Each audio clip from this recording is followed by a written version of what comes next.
In today's video, I'll teach you how to use Home Depot project calculator. First of all, launch open any browser of your choice. You can see over here I've opened Google Chrome. Now click on the search bar and type in homedepot.com. Press enter.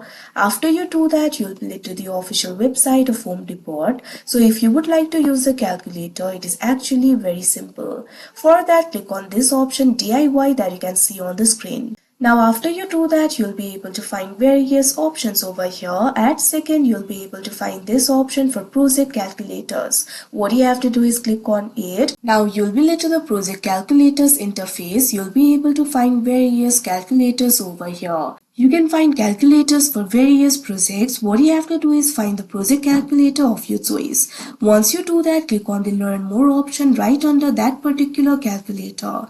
Now you'll be able to use the calculator for that specific project. All you have to do is fill in the details that you ask for. You might be asked about the measurements, so what you have to do is simply enter the measurements over here. The options will vary according to the project that you choose, so simply enter the measurements over here. After you do that, scroll down.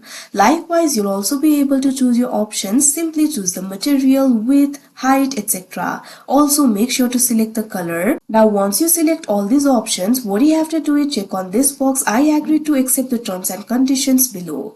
Now after you do that, what you have to do is simply look at right. You'll be able to see your amount calculated over here.